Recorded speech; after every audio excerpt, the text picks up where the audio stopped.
On the latest unemployment figures, I am now joined by Nape Senong, who's from Youth Capital.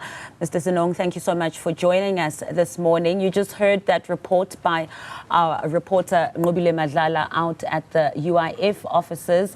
158,000 people lost their jobs in just a matter of a couple of days, and this number clearly is still rising. Just your thoughts and reactions to where we find ourselves. Thank you, Masa.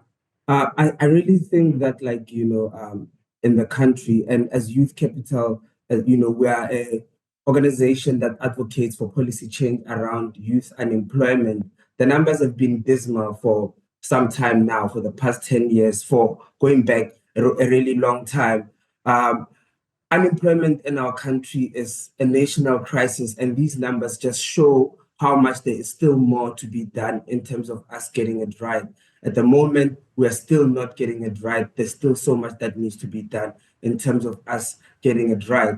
And also, if we look at the numbers again, unemployment is a national crisis, but it looks like young people, and in this latest report, and women in particular, are at the receiving end of this crisis.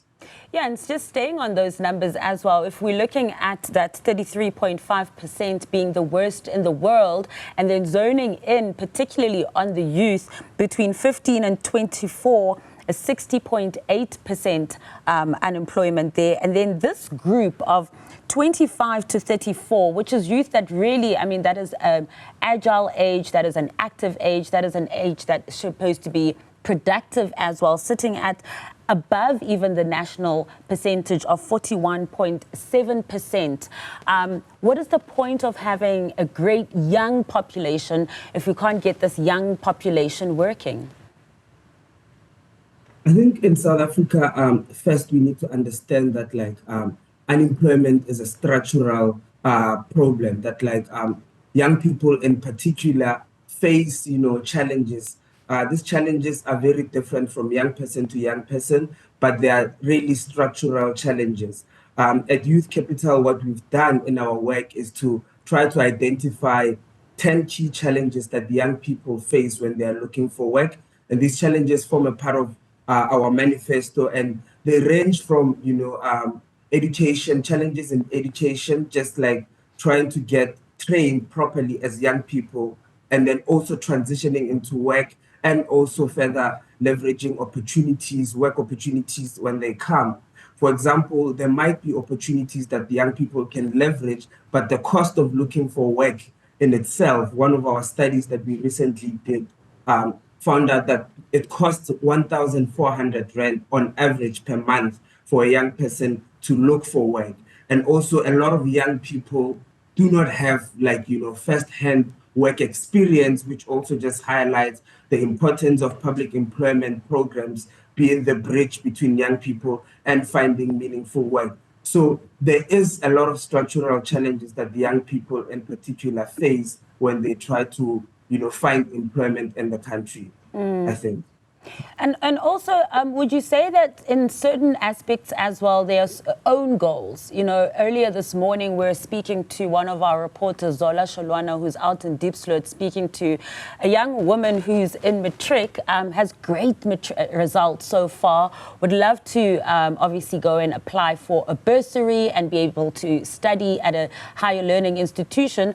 But the Home Affairs Department hasn't issued her ID because of a backlog. So when we think about the cost of looking for a job, when we think about when you're mentioning the transition as well and the opportunities that are there are those elements as well, would you say, that are also self-imposed by our institutions? I think it's a thing that's been raised by many people, many experts. We need our institutions to function, we need functioning institutions so that they can enable all of us to be able to participate in the economy and to participate in political and social life. And at the moment, we all know that Home Affairs, for example, has went through quite a lot of corruption, maladministration, and backlog in terms of just offering services. So we need those institutions to be strengthened and to function properly if we are going to solve these kind of challenges. And as I said, at Youth Capital, our look is that unemployment is a structural thing. So if we fix some of these structural things, we can have opportunities to really get ourselves out of the situation that we find ourselves in.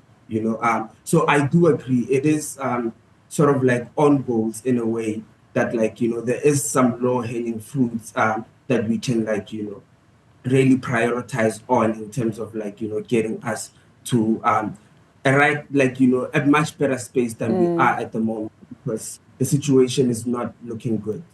Yeah, and you mentioned a low-hanging fruit as well. The stats also show that employment in the formal sector has kind of stalled a bit. However, in the informal sector, it seems to be growing. And as Youth Capital, you've stated that this could be the key to unlocking some of these challenges. Yeah, at Youth Capital, we do believe that the informal sector, with the right support, it can fill in the gaps where the formal sector is failing. And young people and people in general end up participating in the informal sector because they cannot participate in the formal sector. You'd remember the last person that you were speaking to, who's at the UIF offices, was saying that I'll just start a business. But also in that, there needs to be proper support from government. The president talked about the GNU having a more inclusive approach towards the economy, but we don't know yet what that looks like in practice. So we need to, government needs to come up with plans, with frameworks to us, to help us understand what that looks like in practice. But we do believe that there is a lot of untapped potential and value in the informal economy, and it can assist with regards to this. South Africa lags, South Africa is quite behind in terms of informal sector participation compared to other countries that are in a situation like ours. Yeah, and just looking at those statistics as well, in the last 10 years, the informal sector was able to create 700,000 jobs, which in the greater scheme of things, I mean, every single job obviously matters, but in the greater scheme of things, there could be more should this informal sector be formalized properly, and more jobs could be created there, would you say? Yeah, I think the 48,000 jobs that were created from the last quarter, as reported yesterday by Stats SA, is, for me, I'm looking at it as a highlight, as an indication that there is untapped potential in the informal economy, again, to fill in the gaps where the formal economy is not, it's lacking. But also, again, I think that there needs to be support. The informal sector at the moment is still, facing challenges around regulatory frameworks. It doesn't have enough, support. There isn't anything for, formal people that are participating in there to fall back to. It's very precarious. People, it's very precarious. There's issues around land. If you think about the evictions in Joburg of informal traders, when something like that happens, it can be very catastrophic to whoever is participating there. So I think with the right support, there can be quite pivots that are made in the informal sector in terms of this challenge that we're facing at the moment. But as things stand, it's really, there really needs to be work to be done. The informal sector is facing a lot of issues, around crime, around regulatory frameworks, as I was saying, around urban infrastructure. So it's a very precarious thing at the moment, but there is potential, we believe. Precarious indeed. Nape, thank you so much for your time.